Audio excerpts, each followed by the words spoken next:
My name is David Michels. My job title, amongst many, is Chairman of Michels Taylor, but I'm also on the board of the Savoy, on the board of Strategic Hotels and Capital in America, and Jumeirah, and about 4 or 5 other travel-related businesses. I've spent 55 years in mainly the hotels and also the gaming business. I started as a waiter in a restaurant called Simpson's in the Strand, which is next to the Savoy, where I was fired approximately 55 years ago. And for a paid job, I ended up as CEO of Hilton Group, which I sold to the Americans about 6 years ago. I started my career with a company called Grand Metropolitan after being fired at Simpson's, where I was in all the different departments in the hotel business. Grand Met is now what's known as Diageo, but many years ago it was called Grand Metropolitan. They had about 80 hotels, and after 15 years of most enjoyable jobs in England and in America, I ended up as Worldwide Sales and Marketing Director. And then Grand Met bought Intercontinental, and I was fired again, which was fine because it was a very profitable firing in that particular case. And I then joined a company called Ladbrokes, which you may have heard of, which was then mostly a gaming company, but had gone into the hotel business. And I ended up after about 4 or 5 years as Managing Director of Ladbrokes Hotels, which were about 50 hotels, mostly in Western Europe. And then Ladbrokes bought Hilton when I became Worldwide Sales and Marketing Director for Hilton. And then I left Hilton in '91 to become Chief Executive of a company called Stakis, which was again hotels and gaming. 9 years later, I sold Stakis for 1.2 billion back to Hilton Group, to Ladbrokes Group as it was then called. And a year later became Group CEO of Hilton and Ladbrokes, which I sold 6 years ago. That's a quick synopsis of 55 years. My main business is a hotel asset management business, which is an unusual business, formed really about a year ago with my partner Hugh Taylor, who also worked in Hilton. And fundamentally what we do is manage the interests of people who own hotels. Whether they own them directly or they own them through a flag, we manage their interests. Most hotels today are not owned by the flags. So Marriott may well have 2,000 hotels, but it actually only owns 1 or 2 of them. And the same goes for Hilton and for the worldwide brands. Most hotels, larger 4- and 5-star hotels today, are owned either by private individuals, by institutions, by investment companies, by property companies, by funds. They're not owned by hoteliers.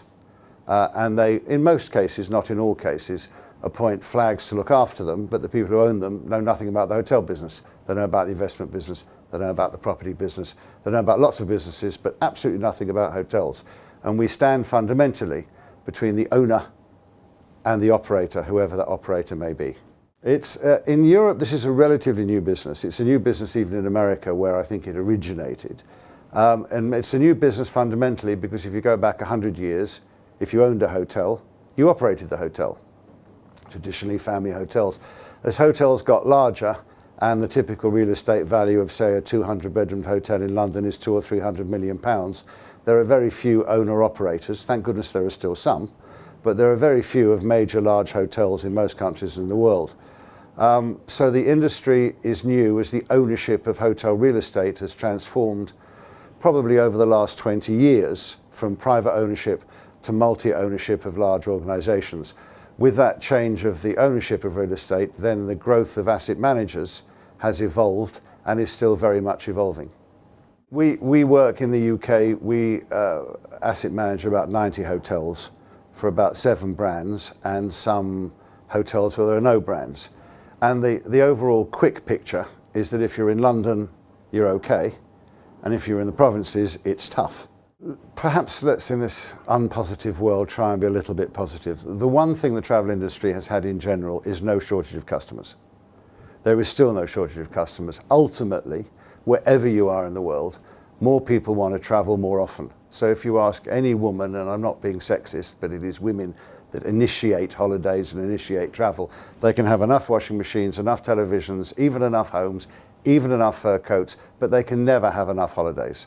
So given enough money and enough time opportunity, everybody will take more holidays, and that's being proved. So you've not only got the Western world wanting to take more holidays, you've now got a growing market in India and in China who now have enough money to begin to take short and long holidays. So the actual fundamentals of people wishing to travel, whether that's getting in the car and going 100 miles away, or if they can afford it, buying a worldwide ticket, is still heavily growing.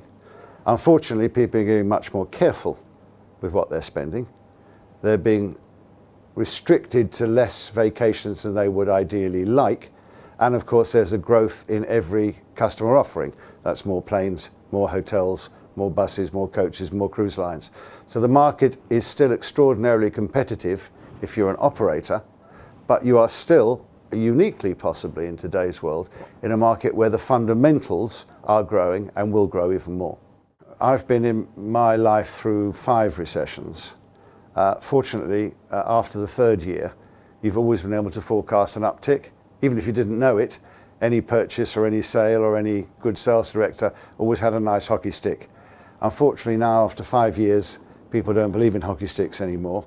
So even though it may get better, no one, including me, is prepared to forecast when it will get better.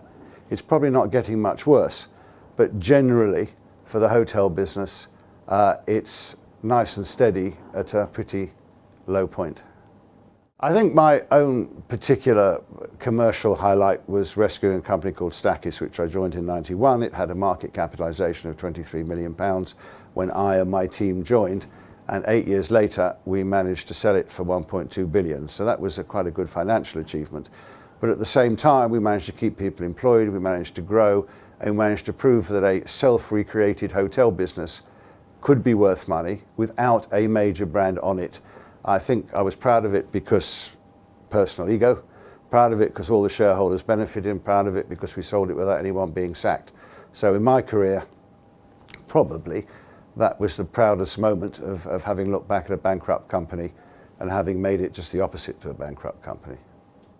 Depends where they're starting, of course. There's so many opportunities in this industry, from hotels to travel to everything. I think the only advice I can give, because it's terribly easy to give advice with hindsight, it's awfully harder to give it with foresight. But the only thing I would suggest to people who are starting out is that it is a complex industry. There's an awful lot to learn, so many different facets of it. And the only thing I learned, because somebody else told me when I was younger, is ask questions all the time of everybody. And don't be the least bit embarrassed at getting everything wrong, because you will get it wrong and it doesn't matter, as long as you keep asking how to get it right. As far as holidays go, I'm a new sailor. Now, to be a new sailor at 65 is really a little old for that profession. I'm not suggesting sailing around the world, but I've become a complete convert in a year. So my favourite recreation now is still learning how to sail, preferably within sight of shore, I have to tell you. But I've managed to do that a few times, and as long as I'm able, I think that will be my future best holiday. It isn't that I don't like hotels, it's just that I've seen the whole world. It's very nice, but there's nowhere left for me to go, and I like to stay out of hotels for recreation. Mallorca was the last place. It's a great place because you can go 180 miles and stay within sight of land all the way around the island. I'm not quite sure I'm technically up to this yet, but I would like to sail up the Adriatic, to tell you the truth. And maybe Positano and Sorrento, but I'm not quite sure I'm ready for it. I know it's beautiful. I've been there. I had hotels there. I've been there many times, but only from land looking out rather from sea looking in. And the bays are very pretty. Obviously, with 50 years in the hotel business, and Hilton alone had 102 countries, and I visited all of them. One question everybody asks is, what's your favourite hotel? There can't be one. I love hotels. It's a little bit like asking who is the most beautiful woman in the world. There can't be a most beautiful woman in the world. There can be very many happy shades of grey, I think is the current expression. It's the same with hotels. Last week I just got back from a business trip to Dubai, where I'm on the board of Jumeirah, and I stayed in the Burj Al Arab, which isn't necessarily my favourite hotel in the world, but it is an entirely fabulous experience to be able to stay there and get the kind of 5-star service you have. On the other hand, I've been to 3-star hotels which are, in a totally different way, entirely impressive. The favourite hotel I've found for most people is where they've had the best experience. That experience can be being with a family, being with a lover, being at a conference where they spoke and it really worked out, where they've been given the best food they can ever imagine, where the weather was perfect, in the right location, near the sites. The best hotel is a combination of the total ambiance. And actually it depends on whether you've had a good time, rather than just whether the hotel is fabulous, because there are so many fabulous hotels in the world.